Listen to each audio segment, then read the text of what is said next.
Hey guys, welcome back to another video. Today we got some Fallout 4 surprisingly. It's been a while since I've done Fallout 4 considering the update had annoyed me a little bit and a lot of other people. But now we're back just to see how this does and see if you guys even want this anymore. So if you end up enjoying, make sure you hit that like button down below to let me know. This is just a test video of sorts to see if I should start Fallout 4 again. But yeah, without further ado, let's dive right in. Like I said, this video is going to be a little bit short, but the first mod up is something major. The first mod up today is called Enhanced Movement. Kind of like a mod I showcased a while ago in my New Vegas video, this mod allows for a more smooth experience when moving in first person or third person, allowing for you to actually slide when sprinting, by pressing control or whatever your sneak button is, and also allowing for you to gain speed while sprinting so you won't start off at maximum speed, but instead build up over time. Everything about this mod can be configured in the MCM if you happen to be using MCM, which I know some people don't for some odd reason, but it's Fallout 4. This mod isn't perfect though, don't take it as me saying this will completely change the way you play, it's definitely not that level. This is just something amazing in my opinion, because the potential this mod brings by overhauling movement is kinda huge. And the best part is that this also works on old gen, which I'm currently using. I just used Fallout London's downgrader because I did just recently play that, so I highly recommend that downgrader over anyone you'd find on Nexus. Up next, because this is Fallout 4, we have to do some weapon mods. And this mod is called MWIII Riveter. This mod is an automatic shotgun in Fallout 4 that can be crafted at any camp station. All you personally need is a combat shotgun and some regular material that you can find laying around anywhere, nothing nuclear. And trust me, this is going to 100% be worth it if you want it as a weapon. I will say though, the recoil of the shotgun is kind of insane and kind of why I don't even use this gun in a real Modern Warfare 3. But here I have no reason not to at least give it a try, especially considering there is mods to lower recoil. This mod, like every MWIII gun added to Fallout 4, doesn't have over hundreds of attachments, but there is enough to customize the gun stat wise. Not the way it looks unfortunately, but there's enough to have fun with at least, because you'll probably end up with the same thing by endgame usually anyway. Or at least that's how it is for me. There's mods to make customizing guns so much more fun in Fallout 4, but I always end up with the same thing anyway.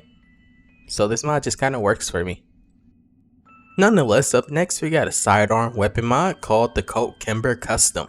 I figured if you're going to use a shotgun, you may as well grab a pistol as well so you can have a sidearm.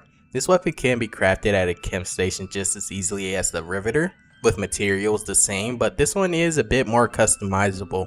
The recoil on this pistol though is actually more manageable than a Riveter, so it's kind of easy to just pull this out and start shooting. You really don't need attachments unless you're just looking to really customize things, because there's about over 2,000 attachments for you to have fun with, so it'll look a little bit different than what you're used to. And with these being from Modern Warfare 3, don't really expect lore friendly here, but I mean there are some modern guns in Fallout 4, so I have an honest question. What determines if a weapon is actually lore friendly in Fallout 4? And also, just to clear up any confusion that I might have just caused, this gun isn't from Modern Warfare 3, this is just also in Modern Warfare 3. This gun and animations were all custom made, and you can really tell that care went into the making of this gun just by how well it fits the game and doesn't cause game breaking bugs. Up next though, I promise this is the last weapon mod in this video, but this mod is called the SIG MCX Shrike. This mod is a standalone variant of the SIG MCX that you're probably used to seeing on Fallout 4, but this one comes with new custom animations when equipping the weapon and also in firing. This mod does support tactical reload if you use that, which I assume most of you do use because it is 2024, and there's no reason not to. You can craft this at a camp station just like the other weapons, but this one does require gun nuts, so it's a little harder to obtain and upgrade, so it's not really meant for you to get early game because it is pretty strong, unless you farm for it early on. The only unfortunate part about this one is that this one is also the least customizable on the list. You can't really change anything with this, but the gun itself is already pretty amazing, so I figured I'd feature 3 weapon mods to complete your weapon loadout. I just didn't feature a sniper, but a shotgun, a pistol, and an assault rifle is pretty much all you need in Fallout 4.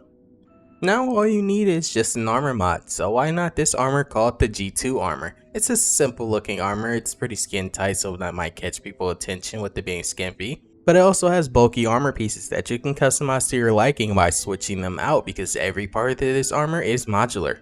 But what really makes this armor stand out is the fact that it's basically power armor, and that was more than enough to make me use this. So essentially, to explain it, you have the stats of wearing a power armor when using this with none of the debuffs, so no slowdowns or turning around slow.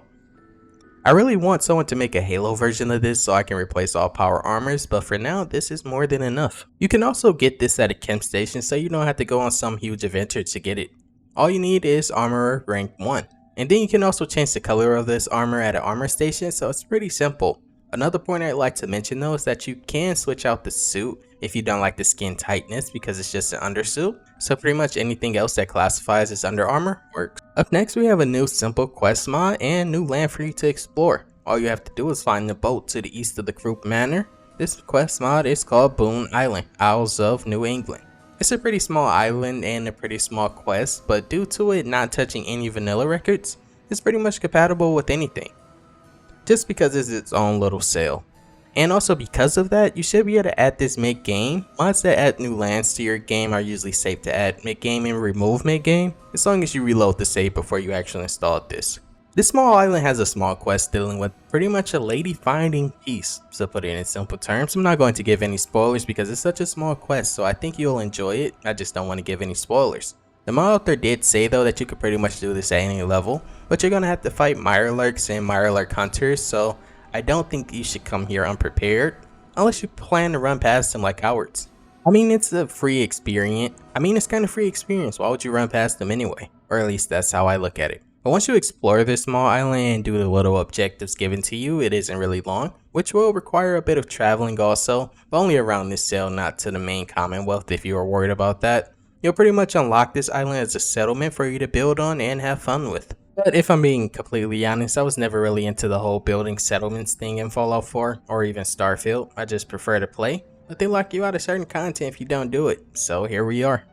So to kind of fix that laziness of not wanting to build settlements, we have the mod Settler Built Settlements. This is basically a simple version of Sim Settlements in my opinion. This mod allows for you to build resources for settlers, and once you leave the cell, you don't have to wait any time. All you have to do is literally leave far enough for the cell to reload. And once you come back, a new settlement will have been built by the settlers for you to explore. This does use living settlements, which actually got deleted from Nexus and fully incorporated into this mod. Kinda sad about that because that was the version of the mod that I preferred because it pretty much already put all the settlements into the game with no extra work from you. But this is a great way to incorporate the change without breaking your immersion.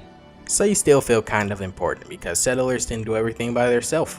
The only unfortunate part about this is that this is fairly new, so not every settlement has been covered, but a large amount of them has been, so there might be hope that the living series could be completed sometime in the future. But I wouldn't keep my hopes up too much for that. But I really do hope all the settlements get covered eventually. And that was pretty much it for today guys. Like I said, I wanted to keep this as short as possible due to not even being sure if you guys were interested in this anymore. Hitting the like button down below will let me know and also encourage me to make longer videos because then I'll know you guys actually want to see this. But if not, I hope you have a great rest of your day. Peace and love guys.